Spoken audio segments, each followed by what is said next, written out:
தற்போதைய அண்மை செய்தி. ஆந்திர மாநிலம் விஜயவாடாவில் உள்ள பொருட்காட்சியில் பயங்கர தீ விபத்தானது ஏற்பட்டிருக்கிறது. இது தொடர்பான காட்சிகளை நாம் பார்த்துக் கொண்டிருக்கிறோம். இது குறித்தான கூடுதல் தகவல்களை தருவதற்காக நமது செய்தியாளர் ஜான்சன் இணைப்பில் இருக்கிறார். ஜான்சன், வணக்கம். இந்த தீ விபத்துல யாருக்காவது காயம் ஏற்பட்டிருக்கிறதா? தீயணைப்பு வீரர்கள் என்னென்ன செஞ்சுக்கிட்டு இருக்காங்க? இது குறித்தான உங்க முழு விவரங்களை சொல்லுங்க. வணக்கம். ஆந்திர மாநிலம் விஜயவாடாவில் உள்ள சித்தாரா பொருட்காட்சி மைதானத்தில் ஜலகன்யா எக்ஸ்பிரஷன் என்ற பெயரில் பொருட்காட்சி நடைபெற்று வருகிறது. இந்த நிலையில் இன்று மதியம் திடீரென தீ விபத்து ஏற்பட்டுள்ளது. இந்த தீ விபத்து பெரும் தீ விபத்தாக பொருட்காட்சி மைதானத்தில் காட்சி அளிக்கப்பட்டு பொருட்காட்சி முழுவதும் எரிந்து சேதமாகி சாம்பலாகிவிட்டது.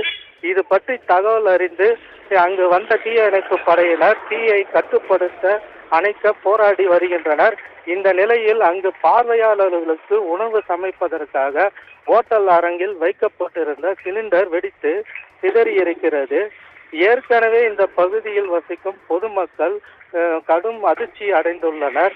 இதன் காரணமாக சித்தாரா பொருட்காட்சி மைதானம் பகுதி முழுவதும் போக்குவரத்து தடை செய்யப்பட்டுள்ளது.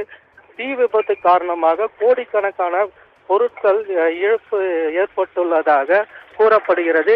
இதனால் அந்த பகுதியில் பெரும் பரபரப்பு காணப்படுகிறது. உங்க தகவல்களுக்கு நன்றி.